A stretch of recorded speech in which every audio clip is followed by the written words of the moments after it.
जिले की हर खबर सबसे पहले आप तक पहुंचाने का वादा। बस। नमस्कार, आप देख रहे हैं पद्मेश 24/7। कृष्ण संडे के साथ बुलेटिन की शुरुआत करते हैं हेडलाइन से।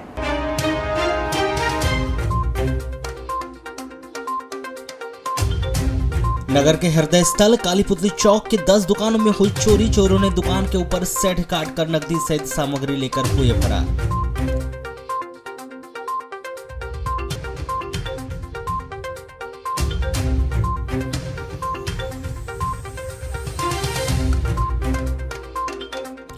आईपीएल सट्टे के फरार 2 आरोपी गोंदिया के होटल से हुए गिरफ्तार। पुलिस अधीक्षक ने प्रेस वार्ता कर आयोजन कर मीडिया को दी जानकारी।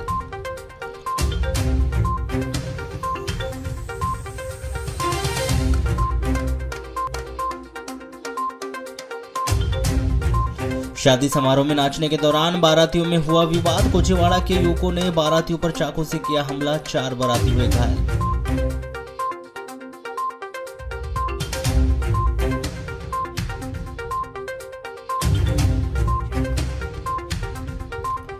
मकान की छत पे सो रही मां बेटी हुई सर्पदंश की घटना की शिकार। दोनों की मौत से गांव में फैली सनसनी। गिरनापुर थाने के ग्राम मौदा की घटना।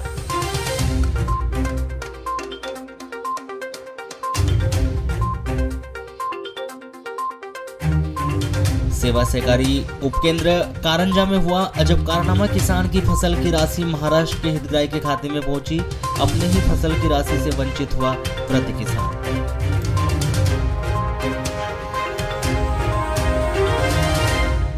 लामता थाना के ग्राम पंचायत अमोली में शादी समारोह में पहुंचे बारातियों पर नाचते वक्त उनमें वाद विवाद हो गया। तभी ग्राम कोचेवाड़ा के युवकों ने बारातियों पर चाकू से हमला कर दिया, जिससे 4 बाराती घायल हो गए। उपचार के लिए लामता के अस्पताल में भर्ती कराया गया। फिलहाल पुलिस ने दोनों पक्षों की रिपोर्ट पर अपराध दर्ज कर लिया है। जानकारी के अनुसार 8 मई को रात ग्राम अमोली निवासी ताराचंद मंडावी के घर पर बेटी की शादी थी और दूल्हा बारात लेकर ग्राम मेंढ की बैहर से पहुंचा था। में बारात गाजेबाजी के साथ नाचते हुए आगे बढ़ रही थी। नाचने की बात को लेकर विवाद हो गया, जिसमें दुल्हन की शादी समारोह में पहुंचे युवक कोचेवाड़ा निवासी नियल राउत के द्वारा धारदार चाकू से भूमेश्वर खरे, अंकित गाड़ेश्वर और धर्मेंद्र बाहेश्वर और मनीष पर चाकू से हमला कर घायल कर दिया। जिस पर पुलिस ने नियल राउत पर आईपीसी की धारा 294, 324, 506, 34 के तहत मामला कायम किया गया है। वहीं दूसरे पक्ष में भूमेश्वर खरे, अंकित गाड़ेश्वर, धर्मेंद्र बाहेश्वर और मनीष के द्वारा लकड़ी व ईंट से नियल राउत पर हमला करने पर धारा 294, 324, 506 के तहत मामला कायम किया है। पुलिस जांच के दौरान लामता पुलिस ने बताया कि निलय एक आदतन अपराधी है। इससे पहले भी इसके खिलाफ लामता थाने में बहुत से मामले दर्ज हैं। फिलहाल मामला दर्ज कर जांच में लिया गया। रात में निलय नाम का लड़का था कोचेवाड़ा से। कहाँ का? निलय कोचेवाड़ा। वो आए हुए थे, ऐसे बारातियों के साथ झगड़ा कर रहे थे वो लोग। तब साथ बारातियों के साथ झगड़ा कर रहे थे। जी आप कहाँ थे? अपने घर पे? जी आप अपने घर के सामने थे? जी तो वो झगड़ा कर रहे थे। फिर तो मैं वहाँ पहचानता था उसको, साथ में पढ़े थे। पहले पढ़े हुए? हाँ, पहले 5-6 साल पहले। 5-6 साल पहले पढ़ाई किए थे? हाँ। अच्छा। तो वहाँ बीज बचाव के लिए गया था मैं। हाँ, बीज बचाव के लिए गए थे आप? जी। तो फिर वहाँ पे लड़ाई झगड़ा हुआ तो जी। फिर आपने समझाने का काम जी किया? समझा रहे थे, समझा ही नहीं। नहीं समझा? नहीं, वहाँ मारपीट होने लगी तो मैं थोड़ी देर रुका चला गया। वो पता नहीं है, वो शादी वाले क्या क्या किए हमको क्या मालूम भाव। बाराती वालों बाराती वाले के साथ झगड़े में वो लड़का कहाँ का था? वो पता नहीं अब कहाँ क्या था। तो नहीं, जिसने चाकू चलाया तो वो कोचेवाड़ा का बता रहे हैं। कल दिनांक 8/5/23 को ग्राम मेंढकी थाना बैहर से ग्राम अमोली में ताराचंद मंडावी के यहाँ एक बारात आई हुई थी। बारात लगने के दौरान नाचने कूदने के दौरान 2 पक्षों में विवाद हो गया था, जिसमें से एक भूमेश्वर खरे नाम का लड़का है जो बारात से था। उसके साथ 3 साथी और थे उनके साथ निलय नाम के लड़के ने, जो कि कोचेवाड़ा का रहने वाला है, चाकू से मारपीट करने की घटना सामने आई। रिपोर्ट थाने आई थी। उनकी रिपोर्ट पर निलय के विरुद्ध निलय ने किसे चाकू से मारा था? निलय ने मेंढकी के रहने वाले भूमेश्वर खरे, अंकित गाड़ेश्वर, धर्मेंद्र बाहेश्वर एवं मनीष इनके साथ चाकू से मारपीट किया है। जिले में लगातार बढ़ते जा रहे हैं चोरी के इन मामलों के चलते जिले का क्राइम का ग्राफ लगातार बढ़ते जा रहा है। इसी बीच बीती रात नगर के हृदय स्थल काली पुतली चौक के स्थित चौपाटी में चोरी की बड़ी वारदातें सामने आई, जहां किन्हीं अज्ञात चोरों ने एक साथ कई दुकानों में चोरी की दुकानों में रखी नकदी रकम व अन्य सामग्री भी चोरी कर ली। बताया जा रहा है कि अज्ञात चोरों ने दुकान के ऊपरी हिस्से में लगे प्लास्टिक सेट के भाग को काटकर पहले दुकान के भीतर प्रवेश किया और करीब 10 दुकानों में चोरी की बड़ी वारदातों को अंजाम दिया है। आपको बताया कि जिस स्थान पर एक साथ कई दुकानों में चोरी की यह वारदात हुई है उससे लगा ही यातायात थाना है और चौपाटी से ठीक 1 किलोमीटर दूरी पर कोतवाली पुलिस स्टेशन है। बावजूद इसके कि चौपाटी जैसी जगह में एक साथ कई दुकानों में चोरी हो जाना कहीं ना कहीं पुलिस प्रशासन की कार्यप्रणाली पर सवाल उठाता है। वहीं बीती रात एक साथ कई दुकानों में चोरी हो जाने की यह घटना पुलिस पेट्रोलिंग पर भी सवाल उठा रही है। मतलब साफ है कि चोरों को ना तो पुलिस का डर है। आपको बताया कि काली पुतली चौक स्थित चौपाटी में बीती रात चोरों ने 26 दुकानों में से 8 दुकानों में चोरी की वारदात को अंजाम दिया, जहां उन्होंने दुकान के ऊपर लगे फ्लैक्स सेट को काटकर दुकान में प्रवेश किया और प्रत्येक दुकान से नकदी सहित कीमती सामानों की चोरी कर ली। आपको बता दें कि कोतवाली थाने से लगभग 200 मीटर दूर व यातायात थाने के बाजू में स्थित चौपाटी पर चोरों ने पुलिस के नाक के नीचे इस चोरी की वारदात को अंजाम दिया। बताया जा रहा है कि 3 वर्ष पूर्व नगर पालिका के द्वारा चौपाटी का शुभारंभ किया गया था, लेकिन यहां ना तो सुरक्षा की दृष्टि से सीसीटीवी कैमरे लगाए गए और ना ही दुकानें पक्की बना दी गई और प्रत्येक दुकान की छत में कपड़े का फ्लेक्स नुमा सेट लगाकर दुकानें आवंटित कर दी गई, जिसका फायदा चोरों ने उठाते हुए 8 दुकानों में चोरी की वारदात को अंजाम दिया। तो वहीं दुकानदारों का नगर पालिका व पुलिस प्रशासन के खिलाफ जमकर आक्रोश भी देखा गया। वहीं दुकानदारों के द्वारा इसकी शिकायत कोतवाली थाने में दर्ज कराई और मामले को संज्ञान में लेकर विवेचना शुरू की गई है। आपको बताया कि नगर पालिका के द्वारा कई बार इस बात का उल्लेख किया गया कि चौपाटी में मवेशी के प्रवेश के रोकने के लिए चौकीदार नियुक्त किया गया है, जहां रात और दिन में अलग अलग चौकीदार रहते हैं, लेकिन नगर पालिका का चौकीदार चौपाटी में नजर ही नहीं आता। और जब नगर पालिका ने वहां चौकीदार नियुक्त किया था तो फिर चोरी के वक्त नगर पालिका का चौकीदार आखिर गया कहां था? यह बड़ा सवाल पुलिस प्रशासन के साथ साथ नगर पालिका की कार्यप्रणाली पर उनकी करनी और कथनी में भी बड़ा सवाल उठाता है। हमारी गुपचुप चाट की दुकान है। अच्छा बताइए, पूरी दुकानों में चोरी हुई, आपके यहाँ भी हुई है? हाँ भैया, हमारे यहाँ भी हुई है। क्या क्या चोरी हुआ? पैसे चोरी हुए, सारा सामान बिखरा दिए। कहाँ से चोर घुसे यहाँ पर? चोर हमारे ऊपर से घुसे, पर्दा फाड़ के। पर्दा फाड़। भैया ये चौपाटी नगर पालिका की है तो उनको ध्यान देना चाहिए। यहाँ पे कोई भी व्यवस्था नहीं है। क्या चौकीदार वगैरह की कोई व्यवस्था? चौकीदार वगैरह रहना चाहिए, कुछ नहीं है यहाँ पे। कैमरे वगैरह लगे हैं क्या? नहीं, कैमरे भी नहीं लगे। कितनी दुकानों में चोरी हुई है?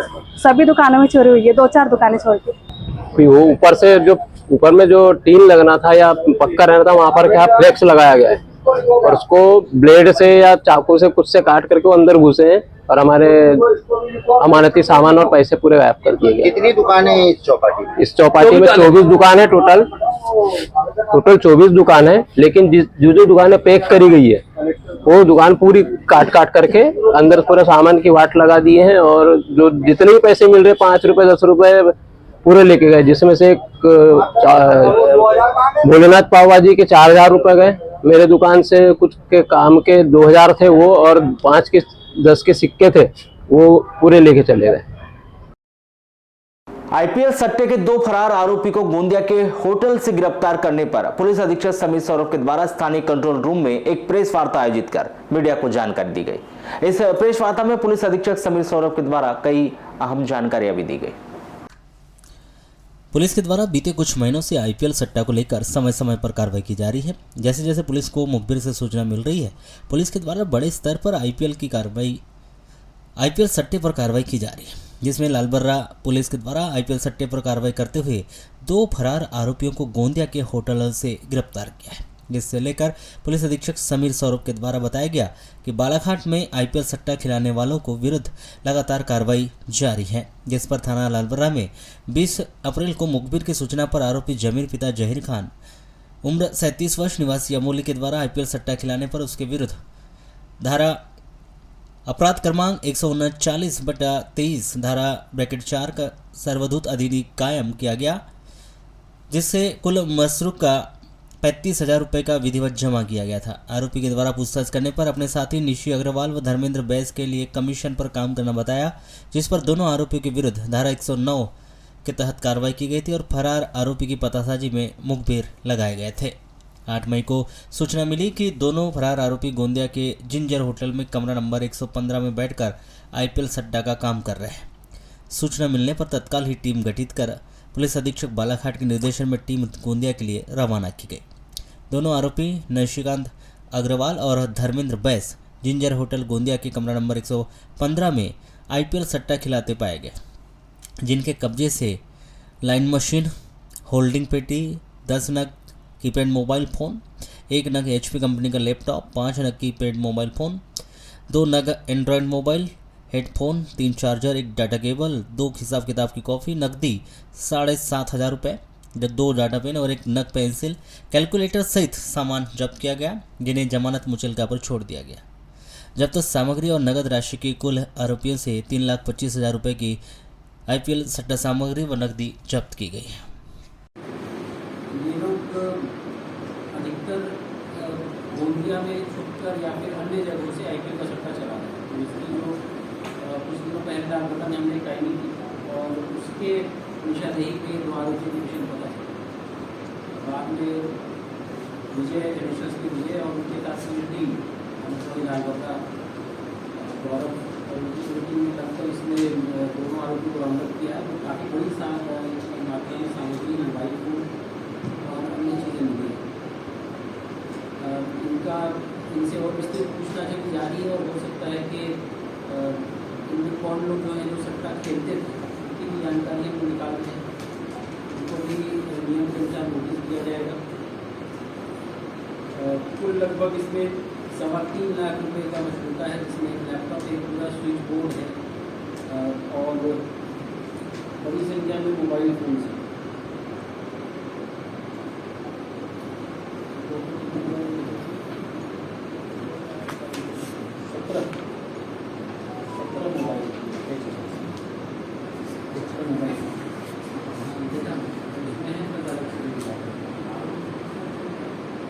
मुझे लगता है कि सट्टे की खिलाफ जो हमारी कार्रवाई है वो लगातार अच्छी चल रही है। आप लोग भी बीच में सूचना देते रहते हैं।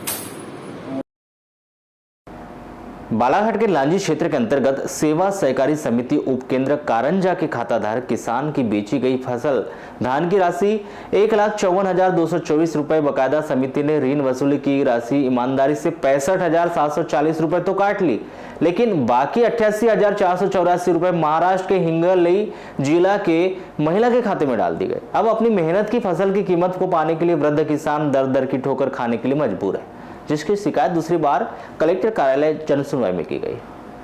ग्राम बापड़ी निवासी किसान भैयालाल बनोटे ने बताया कि खरीफ की फसल धान सत्र 2022-23 के तहत 75 क्विंटल 60 किलो धान कारंजा सेवा सहकारी समिति में विक्रय की थी। एवज में 1,54,224 रुपये की राशि मिलनी थी, लेकिन समिति का कर्ज होने के कारण समिति ने बकायदा कर्ज की राशि 65,740 रुपये तो काट लिए, लेकिन शेष बची राशि खाते में नहीं डाली गई।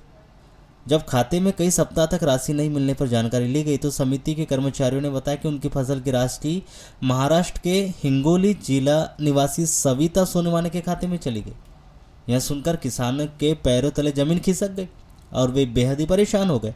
इसके पीछे जिम्मेदार कर्मचारी अधिकारी अपनी गलती और कारनामे को छिपाने के लिए पीड़ित किसान और उसके परिजनों को यह बताकर छलावा कर रहे कि किसान बनोटे का आधार कार्ड में गड़बड़ी है, जबकि पीड़ित किसान का कहना है कि उनका आधार कार्ड सही है। अगर गलत होता तो लेन देन में भी गड़बड़ी होती। अपनी फसल की राशि से वंचित किसान पिछले कई महीनों से सोसाइटी, जनसुनवाई, CM हेल्पलाइन सहित कई जगह शिकायत कर चुका है, लेकिन उसे राशि नसीब नहीं हुई। ऐसे में वो किसान काफ़ी परेशान है। हमारा पैसा कहाँ गया? मैंने दिसंबर में 2 तारीख को धान दिया, आज 5 महीना हुए, कहाँ गया कहाँ नहीं, आज मेरा। कौन सी सोसाइटी पड़ती?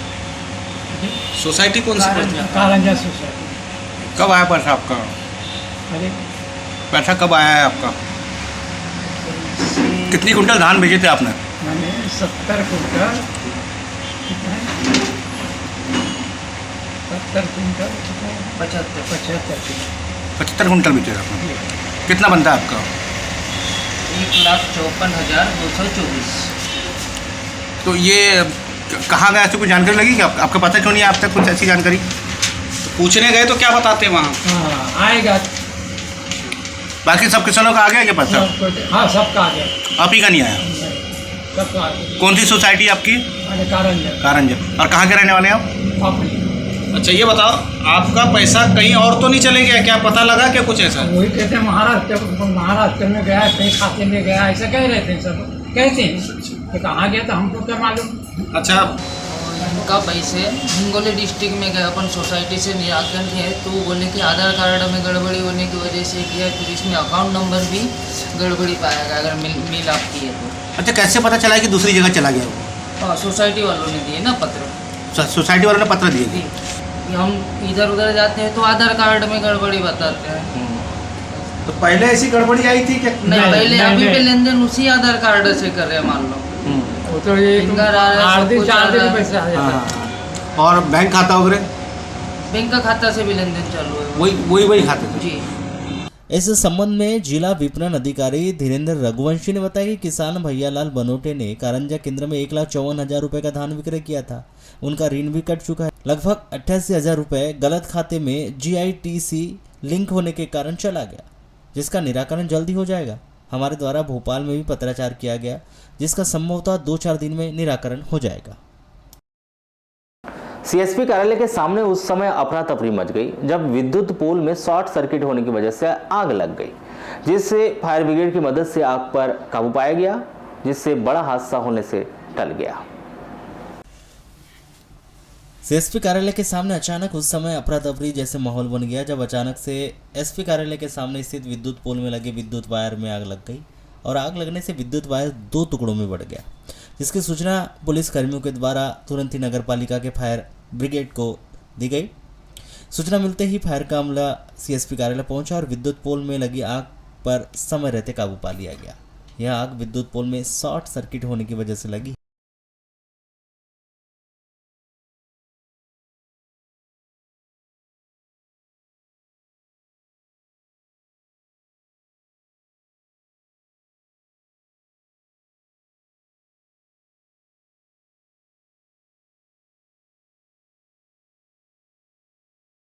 आज कंट्रोल रूम द्वारा सूचना मिली हमें कि कोतवाली थाने के सामने में अंगार लगी हुई है पोल पे, तो हम घटनास्थल पर तुरंत रवाना हुए और अंगार जो है काबू किया गया है।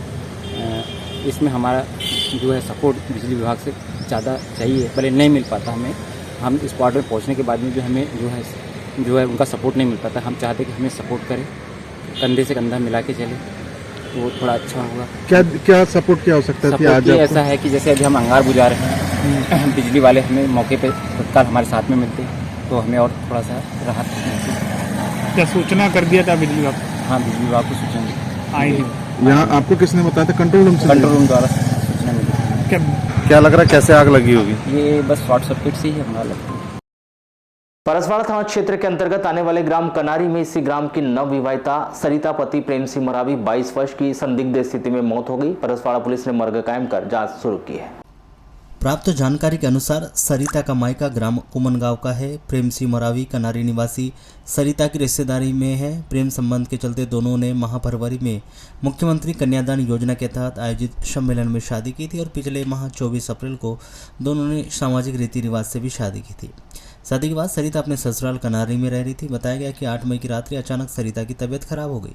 बेहोशी की हालत में परसवाड़ा के शासकीय अस्पताल लाया गया, जहां 11 बजे करीब उसकी मौत हो गई। 9 मई को पुलिस ने प्रतिका सरिता की लाश को पोस्टमार्टम करवा कर शव परिजनों को सौंप दिए। जानकारी के अनुसार सरिता की दम घुटने से मौत हुई है। संभावना जताई जा रही कि 8 मई की रात्रि अचानक तबीयत खराब होने और सरिता के बेहोश होने के कारण परिवार वालों ने उसे पानी या दलिया पिला दिया।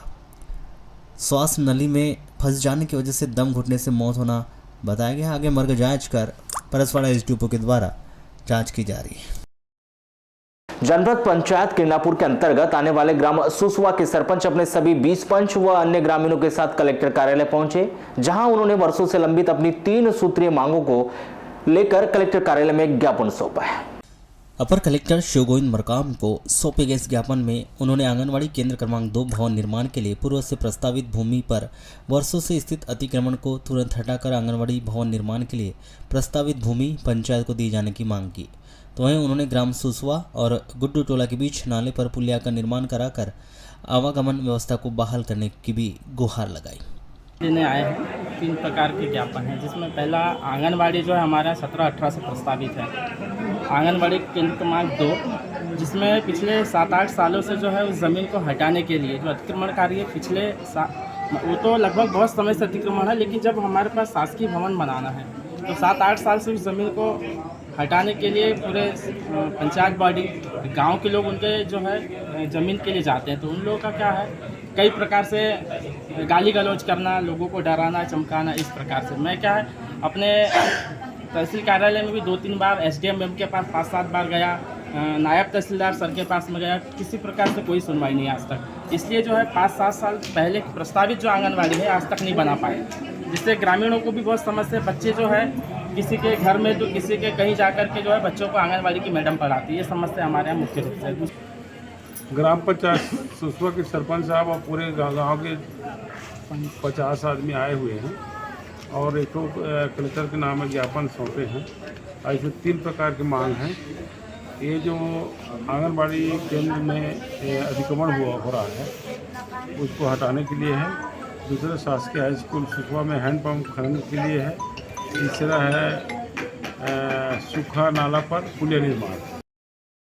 सरकार को सद्बुद्धि देने के लिए बुधवार को मध्य प्रदेश सहकारी समिति कर्मचारी महासंघ ने प्रदेशव्यापी आह्वान पर धरना स्थल पर सुंदर कांड का आयोजन किया गया, जिसमें जिले से आए सहकारिता समिति के कर्मचारियों ने भगवान से सरकार को सद्बुद्धि देने के लिए पाठ का आयोजन किया गया। आपको बताया कि 6 मई से जारी यह हड़ताल का 4था दिन, जिसमें उनके द्वारा सहकारी समिति के प्रभारी प्रबंधक, सहायक प्रबंधक, विक्रेताओं, लेखापाल, लिपि, कंप्यूटर ऑपरेटर, भृत्य और चौकीदार को शासकीय कर्मचारी घोषित कर उन्हें मध्य प्रदेश सरकार के कर्मचारी की तरह वेतन भत्ते, बीमा सहित अन्य सुविधाओं का लाभ दिए जाने की लगातार मांग की जा रही है। बावजूद इसके कि सरकार के द्वारा इनकी मांगों पर कोई सकारात्मक पहल नहीं निकलने पर नाराज कर्मचारियों ने बुधवार से धरना स्थल पर सरकार को सद्बुद्धि देने के लिए सुंदरकांड का पाठ किया गया।